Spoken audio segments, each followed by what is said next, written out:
Hi guys, ഒരു അടിപൊളി video ആണ് ഗായ്സ്, കണ്ടു നോക്കൂ ഗായ്സ്, സൂപ്പർ വീഡിയോ ആണ്.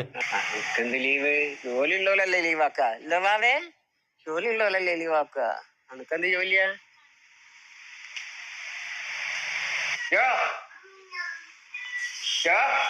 വിളിക്കുന്ന കേൾക്കുന്നില്ലേ?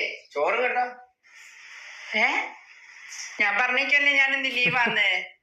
ഈ ചോറും കറി ഉണ്ടാക്കലായിരുന്നു ജോലി. പിന്നെന്താ, നിങ്ങൾ രാവിലെ 8 മണിക്ക് ജോലിക്ക് പോയി 5 മണിക്ക് ജോലിന്ന് കയറുന്നില്ലേ? ഞാൻ രാവിലെ 6 മണിക്ക് അടുക്കളയിൽ കയറിയ രാത്രി 8-9 മണിയാവും അടുക്കളയിൽ നിന്ന് ഇറങ്ങണമെങ്കിൽ. അതാ ഞാൻ ശമ്പളം വാങ്ങാത്തോണ്ടാ എന്റെ ജോലി ആവാത്തത്. ഞാൻ അവിടെ പോയി നിന്നാ വെറുതെ ചോറും കറിയും ആവുമോ? നിങ്ങൾ ഓർഡർ ചെയ്തോളി ഭക്ഷണം, എനിക്കും കൂടി വേണം. ഞാനൊന്നും ഉണ്ടാക്കിയിട്ടില്ല ഇവിടെ. ഞാൻ പറഞ്ഞേക്കല്ലേ ഞാൻ ലീവാന്ന്. ഇത് ഭയങ്കര തന്നെ ആയിപ്പോല്ലോ. ശമ്പളം കിട്ടുന്നവർക്കേ ജോലിയാവും. ഞാൻ രാവും പകലും കിടന്ന് കഷ്ടപ്പെടുന്നത് വെറുതെ അല്ലേ? കണക്കായി പോയി.